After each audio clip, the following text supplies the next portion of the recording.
For decades, Saks Fifth Avenue wasn't just a place to shop. It was a cultural authority, a gatekeeper. If you were stocked at Saks, you had arrived. Recently, Saks Global filed for bankruptcy. There's so much lore behind this moment, including private equity masterminding, macro shifts in the overall perception of luxury, and a slow, deliberate hollowing out of what once made Saks powerful.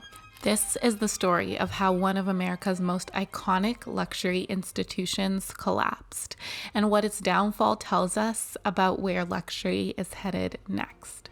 When Saks emerged in the late 19th and early 20th century, it was revolutionary for one reason that we rarely talk about now. It removed friction, fear, and humiliation from shopping. Fixed prices, transparent returns, open browsing, no haggling, no backroom negotiations, no guessing whether you were being overcharged based on class or gender. For women especially, this mattered. Saks transformed shopping from transaction into ritual. You could linger, touch fabrics, try things privately, be taken seriously. And by the time that the Fifth Avenue flagship opened in 1924, it was a ritzy destination and a stage for social performance. Marble floors, private salons, holiday windows that became civic events, Saks was the cultural editor. For much of the 20th century, brands needed the department store. Distribution, credibility, and access to elite clients all flowed through this middle layer. But over time, that editorial role slowly disappeared. Buyers, the tastemakers who discovered and nurtured designers based on creative impulse, became driven by financial logic, and floor space became pay to play. So let's fast forward to 2024. Saks owners bet on scale, acquiring Neiman Marcus Group in a $2.6 billion deal, largely debt financed.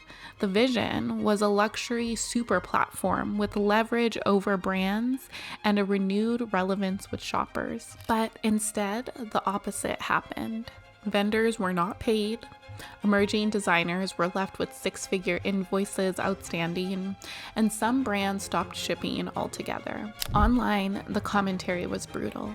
Designers asked how Saks could throw influencer parties while owing creators their livelihoods. Shoppers complained of incorrect orders, return fees, and weeks-long delays. One commenter, critiquing leadership across the fashion industry at large, summed it up well, saying leadership seems to be happy to air kiss each other, self-congratulate, and rearrange deck chairs on the Titanic. Yikes. The middleman was no longer adding value, and worse, it was extracting it. The commenter just mentioned has started to circle around a layer of this lore that most mainstream coverage has been avoiding. Saks's collapse fits a pattern. Its leadership, most notably Richard Baker, has a long history of acquiring legacy retails not for their brands, but for their real estate.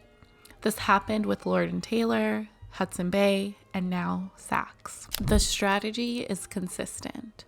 Load the retail business with debt, strip operational value, retain or redevelop the underlying property, let the retail entity fail, and then profit amidst that downfall. In one prior deal, Baker famously called the retailer's bankruptcy a monster win because the real estate alone generated massive returns. In this context, Saks' behavior starts to make sense. Inventory has been aggressively overvalued on paper. Vendors have been ghosted to preserve short-term liquidity, and retail has been treated as a financing vehicle, not a living ecosystem. At one internal meeting, leadership allegedly told vendors, "In this world, you're either the dog or the hydrant." So perhaps for some high-level executives, this has increased their portfolios and is far from a tragedy. But for the creative visionaries that began Saks, the designers who depend on their order, the customers craving fantastic in-person retail, the over 20,000 Saks Global employees and everyday investors with Saks Holding Incorporated in their portfolio, for all of these people, this is a negative circumstance. And here's some irony. Consumers didn't abandon Saks because they hate physical retail. In-person shopping did see a downturn in 2020, but since coming out of lockdown, people have craved in-person experiences more than ever. Smart brands have creatively doubled down on in-person retail and seen growth because of it. Consumers abandoned Saks because they stopped delivering the unique value, trust, curation, care, and sensory excellence that screens cannot. So why not just browse online and save on transit and hassle?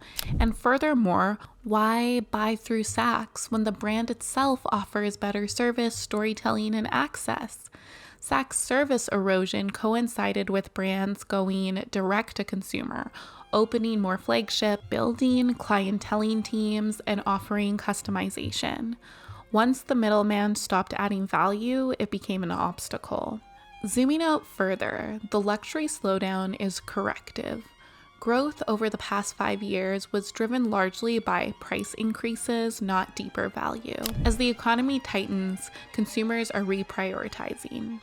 Fewer goods with more meaning. Experiences over accumulation. Credibility over logos. In this environment, bloated intermediaries carrying massive debt are uniquely vulnerable. Saks didn't just lose money, it lost trust from brands, customers, and culture at large. The lesson here isn't as simple as department stores are dead. It's that institutions die when finance replaces vision. The brands that will survive and win are doing a few things differently. They reduce dependency on middlemen, meaning fewer wholesale partners and deeper owned relationships. They reinvest in product integrity. Fewer SKUs, better materials, clear price to value logic. They rebuild cultural legitimacy, not influencer noise, real alignment with art, craft, place, and community. They treat partners ethically. Paying vendors on time is no longer optional, it's reputational infrastructure. They think long-term.